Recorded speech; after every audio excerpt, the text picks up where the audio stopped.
अगर आप एक यूट्यूब क्रिएटर हो या फिर बनना चाहते हो तो 15 जुलाई 2025 आज का ये अपडेट आप लोगों के लिए बहुत ही ज़्यादा इम्पोर्टेंट है। यूट्यूब ने अपने मोनेटाइजेशन रूल्स को ऑफिशियली चेंज कर दिया है और इस बार उनका मेन फोकस है एआई कंटेंट, रेपिटेटिव वीडियोस और फेक एंगेजमेंट पे भी। तो अगर आप सोच रहे थे कि 500 सब्सक्राइबर्स कंप्लीट होने के बाद अर्निंग स्टार्ट हो जाएगी तो होल्ड ऑन, नए रूल्स तो कुछ और ही कह रहे हैं। लेकिन आपको चिंता करने की कोई ज़रूरत नहीं है क्योंकि इस वीडियो में मैं आपको बहुत ही आराम से और सिंपल शब्दों में सारे के सारे चेंजेस एक्सप्लेन कर दूँगी। तो चलिए शुरू करते हैं। क्या चेंज हुआ है? तो सबसे बड़ा चेंज ये है कि पॉलिसी का नाम और फोकस। पहले यूट्यूब रिपीटेटिव कंटेंट को टारगेट करता था, अब उसे रीनेम करके बनाया गया है इनऑथेंटिक कंटेंट पॉलिसी। इसका मतलब क्या है? जो वीडियोस एआई टूल्स से बिना एफर्ट के बनाए जा रहे हैं, जो कॉपी पेस्ट स्क्रिप्ट्स के साथ स्लाइड्स शोज हैं, जो stock footage robotic voice overs के कॉम्बो में बनाए जा रहे हैं, इन सब पर अब मोनेटाइजेशन ब्लॉक हो सकता है या डीमोनेटाइजेशन भी नोटिस हो सकता है। आई नो बहुत सवाल हैं आपके, आपको कुछ समझ में नहीं आया क्या बैन हुआ है, क्या एआई टूल्स बैन हो चुके हैं? इस सवाल का जवाब भी आप ढूंढ रहे होंगे। तो क्या आप एआई यूज़ नहीं कर सकते? इस सवाल का क्या जवाब है? मैं आपको जवाब देती हूँ। यूज़ कर सकते हो लेकिन स्मार्टली। यूट्यूब कह रहा है कि अगर आप एआई से हेल्प लेते हो लेकिन उसमें अपना इंसाइट, एडिटिंग, कमेंट्री या वॉइस ओवर ऐड करते हो तो वो अलाउड है। लेकिन अगर आप सिर्फ एआई से लिखवा कर टेक्स्ट डाल रहे हो, उसके साथ स्टॉक इमेजेस या फिर वीडियो लगा रहे हो बिना कुछ ऐड किए अपना, तो वो अब इनऑथेंटिक कैटेगरी में जा सकता है और आपका चैनल डीमोनेटाइज हो सकता है। मतलब कि आप एआई को यूज़ करके अपना भी दिमाग लगाएं और अपना भी कुछ कंट्रीब्यूशन करें क्योंकि वो आपका चैनल है। तो आपको अपने एफर्ट्स उसमें किसी ना किसी तरीके से, चाहे वॉइस ओवर से, चाहे एडिटिंग से, चाहे किसी और चीज़ से, अपना पार्ट तो दिखाना ही होगा। तो एआई का पार्ट तो हमें समझ में आ गया कि अब हम स्मार्टली एआई को यूज़ करने वाले हैं। नेक्स्ट चीज़ आ जाती है एलिजिबिलिटी, कि क्या एलिजिबिलिटी बदली है?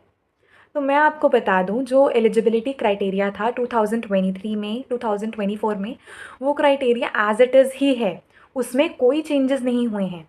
यानी कि 500 सब्सक्राइबर ये और उसके साथ 3000 वॉच आवर्स, 3000 वॉच आवर्स और 3 मिलियन शॉर्ट व्यूज़, वही क्राइटेरिया है अभी भी मोनेटाइजेशन का। तो इसमें कोई चेंजेस नहीं हुए हैं, बस चेंजेस एआई कंटेंट के लिए हुए हैं कि एआई कॉपी कंटेंट जो भी बना रहे हैं, लो एफर्ट कंटेंट जो भी लोग बना रहे हैं जिसमें कम एफर्ट है, ज़्यादा एडिटिंग नहीं दिख रही है, वो लोगों के चैनल्स खतरे में हैं। लेकिन ऐसा ज़रूरी नहीं है कि उनके चैनल्स डीमोनेटाइज ही हो जाएंगे, that depends on the YouTube algorithm. लेकिन इससे बचने के लिए, अपने चैनल को मोनेटाइज करने के लिए हमें तो एक स्टेप आगे रहना ही होगा। अगर आपने कोई भी ऐसा कंटेंट डाल रखा है जो कॉपीराइटेड है या फिर एआई के थ्रू बनाया गया है, या फिर आपको लगता है कि उसकी वजह से आपके ऊपर आपके चैनल के ऊपर दिक्कत आ सकती है, जैसा कि मैंने बताया कि कौन सा एआई कंटेंट चलेगा और कौन सा नहीं चलेगा, कैसे आपको एडिट करना है, वॉइस ओवर वाला चल जाएगा, थोड़ी सी चीज़ें ऐड करके चल जाएगा, तो वो चीज़ें आप ज़रूर देख लीजिएगा अपनी वीडियोस में, बिकॉज वी वांट मोनेटाइजेशन। तो अब क्वांटिटी का टाइम तो गया, क्वालिटी का टाइम आ गया है। अब एक सवाल और आता है कि किस टाइप का कंटेंट अब रिस्क में है।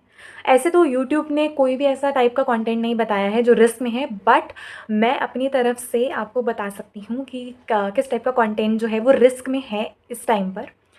वो ये है कि repeated motivational quotes with stock visuals. ऐसा कंटेंट जो रिपीटेड कोट्स होते हैं वो रिस्क में जा सकता है। हिस्ट्री फैक्ट वाली स्लाइड्स होती हैं जिसके ऊपर वॉइस ओवर नहीं होता, सिर्फ टेक्स्ट लिखा होता है, वैसा कंटेंट भी हम एआई जनरेटेड कंटेंट ही मान सकते हैं, वो भी रिस्क में जा सकता है। AI voice over, same slide show format, कुछ भी मतलब एआई से ही वॉइस ओवर कराया हुआ है, स्लाइड्स भी एआई नहीं बनाई हुई हैं, तो वो भी कंटेंट हमारा रिस्क में है। रीयूज स्टोरीज़ या फिर सेम वीडियो मल्टीपल वर्जन्स, बार बार अपने ही कंटेंट को रिपीट करना, वो भी रिस्क में जा सकता है। आपने ऑलरेडी एक वीडियो बना दी, उसके बाद आप सोच रहे हैं कि उसमें तब इतने व्यूज़ नहीं आए, अब मैं सेम वीडियो को दोबारा डाल देती हूँ तो क्या पता उसमें व्यूज़ आ जाएं। तो ये चीज़ रेपिटेटिव कंटेंट के अंदर जाएगी और इनऑथेंटिक कंटेंट पॉलिसी जो है उनकी अब उसके अंदर जा सकता है और आपके चैनल को रिस्क हो सकता है। तो बार बार अपने ही कंटेंट को थोड़ा बहुत एडिट करके या फिर ज़्यादा कुछ ना करके बार बार रिपीट करके डालना, वो भी आपके चैनल को खतरे में डाल सकता है इस पॉइंट पे। कंपाइलेशन वीडियोस, कोई पर्सनल कमेंट्री नहीं, मतलब प्रॉपर अगर आप एआई का ही यूज़ कर रहे हो ना तो आप खतरे में हो। लेकिन अगर आपने कहीं अपना भी यूज़ किया, अपने माइंड का यूज़ किया, कुछ स्किल्स का यूज़ किया है, तो शायद आप खतरे में नहीं हो, खतरे से थोड़ा सा बाहर ही हो। तो अगर आप कंटेंट बना रहे हो, education, food blogging, reaction, genuinely content बना रहे हो, देन तो यू आर सेफ यार। और आपके लिए थम्स अप है कि आप इतनी मेहनत से इतना अच्छा कंटेंट बनाते हैं। लेकिन अगर आप थोड़ा-सा कहीं से एका-दुक्का कर रहे हैं तो थोड़ा ही कीजिएगा, ज़्यादा मत कीजिएगा, वरना आपका चैनल खतरे में हो सकता है। अब मैं आ जाती हूँ कि मैंने आपको प्रॉब्लम तो बता दी, ये प्रॉब्लम है, एआई कंटेंट इतना यूज़ कर सकते हैं, इतना नहीं कर सकते। बट मैं आपके लिए सॉल्यूशन भी लाई हूँ कि हम कैसे बचें इस इनऑथेंटिक वाले टैग से। इसके लिए एक सॉल्यूशन, एक नहीं काफ़ी सॉल्यूशन है मेरे पास जिसको आप सुन सकते हैं। एआई का यूज़ करो लेकिन स्क्रिप्ट में अपना वॉइस और एक्सपीरियंस डालो। अगर आप अपनी वॉइस ओवर देंगे, अपना एक्सपीरियंस थोड़ा बहुत शेयर कर देंगे लोगों के साथ, तो हमें भी पता चलेगा कि आप क्या कर रहे हैं अपनी ज़िंदगी में, और आपका चैनल भी मोनेटाइज रहेगा और आप रिस्क से बाहर भी रहेंगे।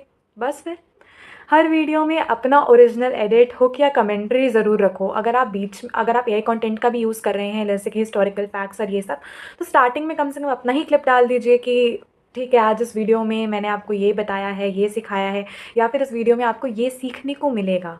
ऐसा कुछ कमेंट्री डाल सकते हैं। वॉइस ओवर का यूज़ कर सकते हैं। ह्यूमन का वॉइस हो, तुम्हारा वॉइस हो, अगर आपका वॉइस इतना अच्छा नहीं है, किसी और से बुलवा लीजिए।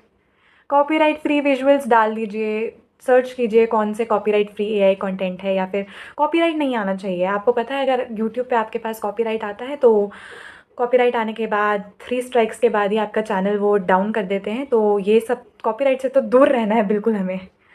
डिस्क्रिप्शन और टाइटल्स में ऑनेस्टी रखो थोड़ी। ज़रूरी नहीं है कि सब कुछ चैट जीपीटी से ही लिखवाना है। मैंने देखा है मोस्टली लोग डिस्क्रिप्शन और कैप्शंस वगैरह चैट जीपीटी से लिखवाते हैं। बट इट्स बेटर कि हम थोड़ा सा खुद का दिमाग भी तो यूज़ करें ना, हम डायरेक्टली कॉपी पेस्ट कर देते हैं। सो ओवरऑल 2025 का यूट्यूब अपडेट यही कह रहा है कि स्टॉप कॉपिंग एंड स्टार्ट क्रिएटिंग। अगर आप अपने आइडियाज़ से, अपने वॉइस से, अपने दिमाग से कुछ बहुत ही अच्छा डिलीवर कर रहे हैं यूट्यूब के अंदर, तो यूट्यूब आपके साथ है, मैं आपके साथ हूँ और भगवान भी आप ही के साथ है। तो इस वीडियो के लिए इतना ही। अगर आपको वीडियो पसंद आई हो तो लाइक ज़रूर कीजिएगा, कमेंट करके बताइएगा कि मेरा नेक्स्ट वीडियो क्या हो।